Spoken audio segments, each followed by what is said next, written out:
I drove the guitar pick down in one final violent stroke. The Stratocaster screamed under the arena's flashing strobes, a thunderous roll of drums finishing behind me like a breaking storm. Uproarious applause exploded from the crowd, shaking the very floorboards beneath my boots. I gazed out at them, raking sweaty tendrils of hair from my face, letting the noise crash over me in staggered, intoxicating waves. In the blinding light of the strobes, dozens of young women with flawless faces screamed my name, their eyes aglow with a ravenous lust, their hands desperately groping at the edge of the stage. I was a demigod. I had played perfectly.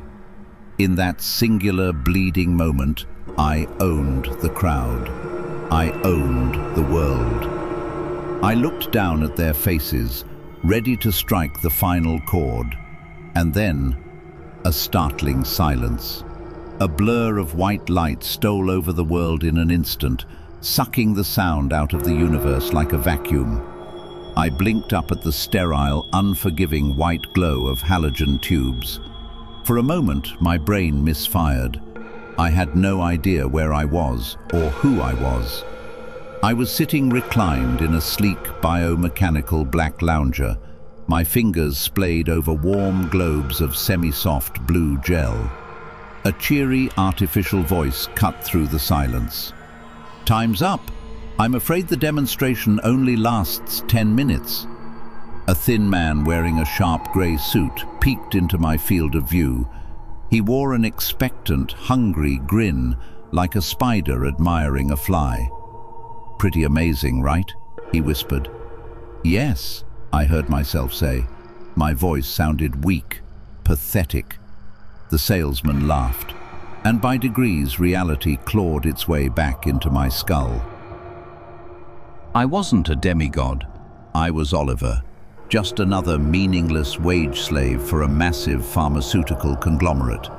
I had lied to my supervisor about a medical appointment just to steal away into the Dreamscape Neurotech showroom on a bleak Wednesday afternoon. I knew my deception would be discovered. I was a terrible liar, and they always found out. There would be punishment. I'd be forced to work extra shifts, staring at spreadsheets while everyone else slept. A sickly wave of dejection washed over me. It was the same reliable disappointment I felt every morning, shuffling into the bathroom of my tiny, claustrophobic apartment, only to find the reflection of a pale, exhausted, overworked 27-year-old staring back at me. The pathetic ghost in that mirror had never held a real guitar. He had never won a pretty girl's affection. He had never mattered. The salesman gingerly stripped the electrode circlet from my head. "Our simulation engineers are the best in the business," he said, his predator's eyes softening. "Now just imagine if you had this lovely little device in your living room with all the time in the world. The possibilities are endless, Oliver." Minutes later, I was standing in an air-conditioned office staring at a digital contract. The price tag was obscene. It was a daunting string of numbers I wouldn't see in a year of breaking my back. But I remembered the heft of the guitar, the power of controlling 100,000 screaming fans. The hunger for it ballooned in my mind like a tumor. Before I even realized what my hand was doing, I signed the flashing line. I was nobody. I was a serial number in a world where human interaction had died long ago. But for 10 minutes, I had been a god. And I was willing to throw my life away to feel it again. When the chair arrived the following evening, the delivery rep gave me the rundown. He warned me not to use it for more than 3 hours at a time. He told me the circlet would emit a beeping sound every half hour to remind me I was still in a simulation. "The unit has a fail-safe," he warned, his voice dropping. "It'll cause it to shut down to keep you from getting lost. It's hard-coded in, and tampering with it is dangerous. Don't go poking around in the thing's guts." I just smirked. It was hardly his business to know that hard coding was exactly my wheelhouse. I spent my teenage years bypassing hardware far more complex than this. Each model is assigned a kill phrase, he added, handing me the digital pad to sign. To exit the simulation, you must speak it aloud. Yours is Samantha strolls in silver fields. Samantha strolls in silver fields. I repeated it to the empty room after he left. I stared at the gleaming machine, running my fingers over the blue gel globes.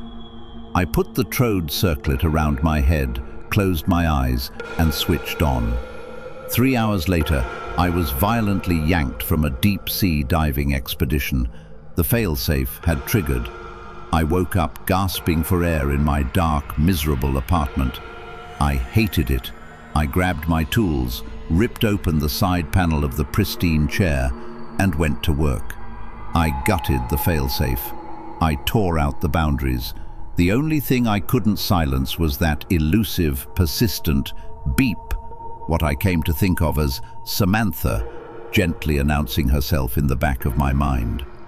My surgery a success, I settled back into the chair, and the electric whine of the circlet bloomed. There were wonders beyond words. I swam amidst a pod of mermaids in the peerless blue-green of the Aegean. Beep! I made love to women with shifting, swirling faces, each more beautiful than the last. Beep!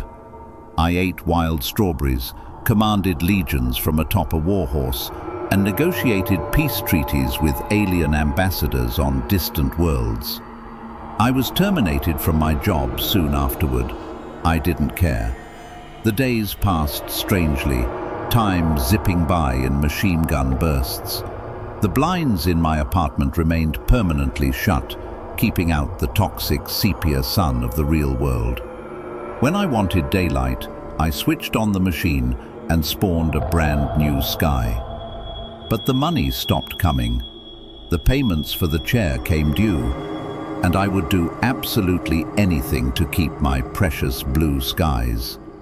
Within 2 months, my reflection had withered to a terrifying skeletal suggestion of its former self. There was something elemental missing from my eyes. Grisly, infected purple stitch wounds glared from my abdomen. I had swapped my kidneys with back-alley ghoul gangers in Lowtown just to pay my third bill to Dreamscape Neurotech. The cheap, vat-grown replacements jammed rail spikes of agonizing pain into my guts every time I shifted in the chair. But none of it mattered.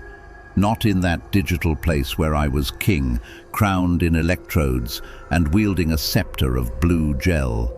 I was the mad god of my own splintering universe. The companionable beep was fading to a mere whisper.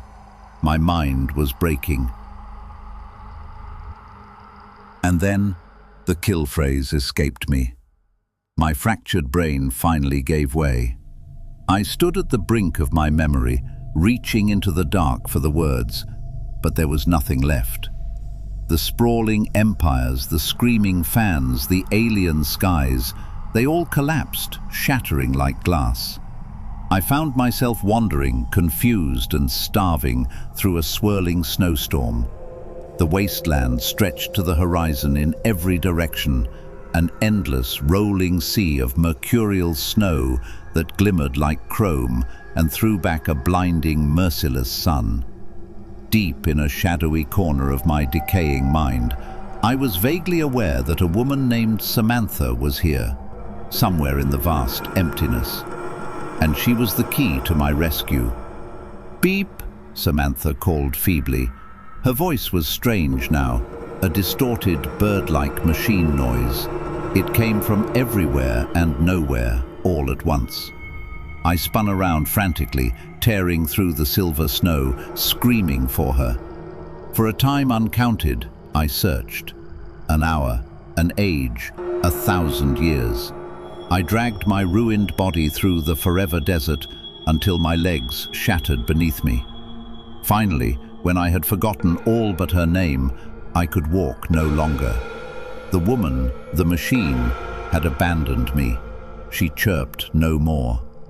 "Samantha," I croaked, my voice cracking into dust, and I pitched forward into the freezing, endless snow. When Dreamscape Neurotech's credit enforcers finally bashed in my apartment door sometime later, one of them doubled over and violently vomited at the smell. They didn't find a demigod of rock. They didn't find a commander of legions. They found client Arch.J115. My rotting corpse stared blindly from sunken sockets, my emaciated shanks blackened with old waste. The apartment was completely dark, save for the blinking blue lights of the machine. The sickening buzz of jiggering flies mingled with the tiny, high-pitched electric whine of the Trode circlet.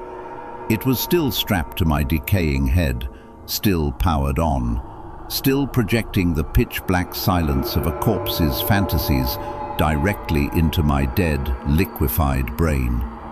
It was a sound I might have once remembered, a long time ago, that endless, whining hum of the machine.